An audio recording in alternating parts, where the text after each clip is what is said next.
సంక్రాంతి రోజు అభిమానులకి షాక్ ఇచ్చారు డార్లింగ్ ప్రభాస్.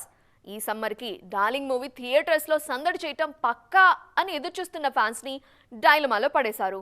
పొంగల్ కానుకగా the Raja Saab poster release చేసిన మేకర్స్ అందులో రిలీజ్ డేట్ ని మెన్షన్ చేయలేదు. దీంతో చాలా రోజులుగా వైరల్ అవుతున్న రూమర్స్ నిజమేనా అనే డౌట్స్ రైజ్ అవుతున్నాయి.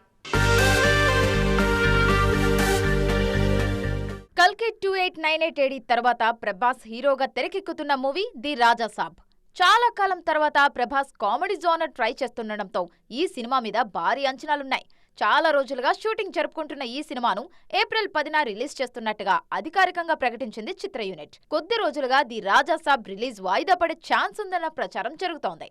భారీగా విజువల్ ఎఫెక్ట్స్ వర్క్ ఉండడంతో అనుకున్న టైంకు రిలీజ్ సాధ్యం కాదని, అందుకే దసరాకు రిలీజ్ వాయిదా ఆలోచనలో ఉన్నారన్న ప్రచారం జరిగింది. ప్రభాస్ రీసెంట్ రిలీజ్ కల్కి 2898 AD కూడా గ్రాఫిక్స్ కారణంగానే ఆలస్యమైంది. తాజాగా పొంగల్ విషెస్ పోస్టర్ లో రిలీజ్ డేట్ లేకపోవడంతో సినిమా వాయిదా పడటం దాదాపుగా కన్ఫర్మ్ అయిపోయింది. అంతేకాదు పోస్టర్ తో పాటు మనం ఎప్పుడొస్తే అప్పుడే పండుగ, త్వరలో చితక్కొట్టేద్దాం అంటూ కామెంట్ చేశారు. దీంతో సమ్మర్ రేస్ నుంచి ప్రభాస్ తప్పుకున్నట్టే అని ఫిక్స్ అవుతున్నారు ఫ్యాన్స్. సమ్మర్ రిలీజ్ లేకపోయినా కొత్త డేట్ ఎప్పుడన్నది త్వరగా చెప్పాలని రిక్వెస్ట్ చేస్తున్నారు.